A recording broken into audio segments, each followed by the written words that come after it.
Live from your grave. Watching Otero Studio. Welcome back to another video.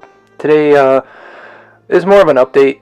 The reason why some of the videos have been kind of a little bit on the shorter side is due to some family stuff going on in the family.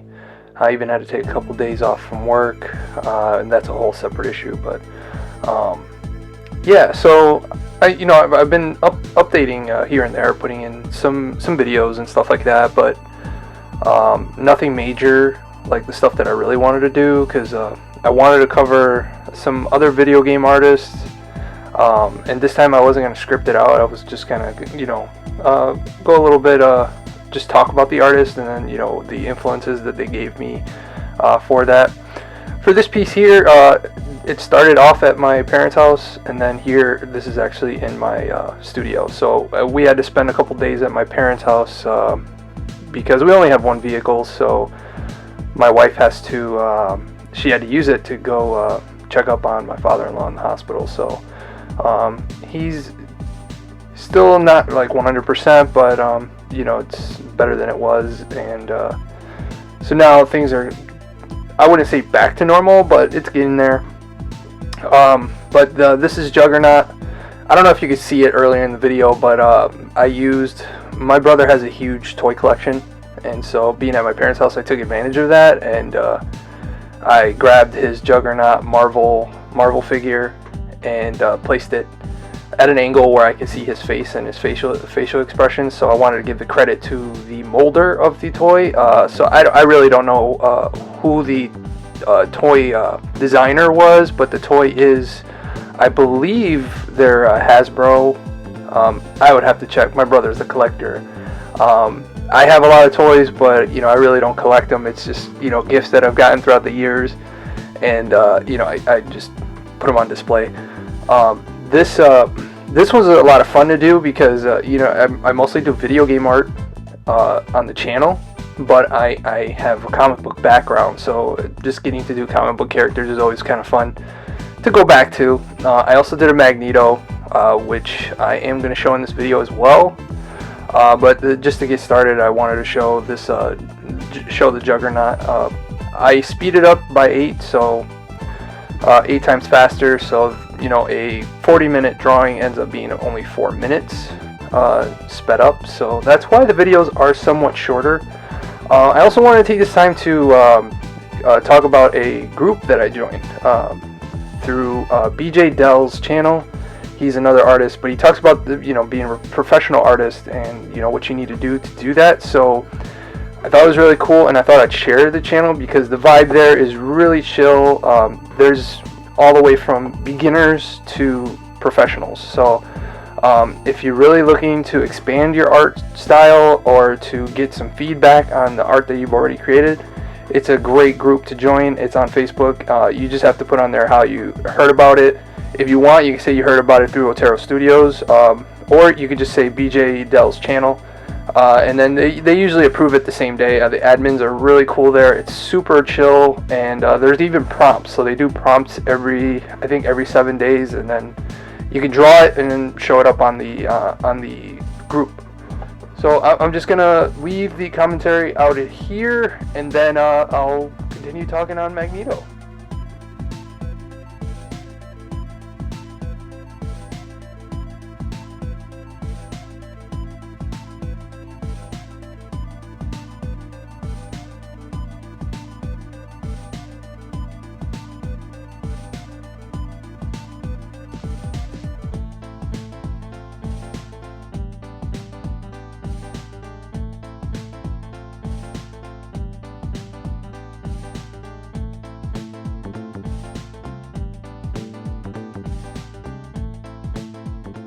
So here is the Magneto.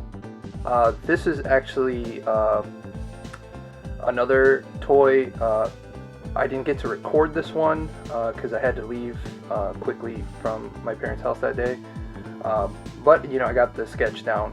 So right here I'm actually not working from reference anymore as far as colors go when I get into the color realm. This is a Magneto toy, but he had a different color scheme. He had a black and red color scheme, which it's probably from the new Magneto comic book, which I'm not familiar with. I just don't have the time to read the new comics that are coming out. I wish I did, because the stories are pretty cool, and I've just never really been a huge Marvel person. I do love the X-Men, but Marvel, when I used to have a pool bag at a comic book shop, it was mostly DC. So I had Flash, Superman, Justice League. Those were my 3 pulls, and then Teenage Mutant Ninja Turtles. So I always pulled those 4 titles, and then the comic book shop owner knows me really well, so he knows if there's something that interests me, he'll add it to the bag, and if I don't want it, I'm just like, yeah, I didn't want that one. So it's having a cool relationship with your comic book shop. And as a side note, definitely support your local comic book shops. You know, so many, I would say in the last year or so, we've lost 3 or 4 comic book shops in the area. Cloud City Comics in Syracuse, we lost one out in Glens Falls called Comic Depot. Cosmic Comics here in Webster, New York. So they're closing, and it's one of those things. It's like just like the old school arcades. It hurt to see those go away, because not just a place to go pick up your books, but they were a place to kind of hang out with like-minded people and just chit-chat, talk about comics. So if you have a comic book shop near you, you know, go support them, even if it's just to buy one book. Those shop owners, they at the end of the year, I'm pretty sure they only make pennies. So they're doing it for the love. You know, there is a financial aspect to it, of course. But if they didn't love comics, they wouldn't have a comic book shop, because there's just not a lot of money in it. But they support local artists like me, and you know, if it wasn't for shops like that, one of the original shops here in Rochester called Empire Comics, they closed after the owners passed away. But the owner, Tony, was such a huge supporter of mine. He's the one that kind of got me connected with a lot of these local artists and writers, and kind of got my foot in the door in the community.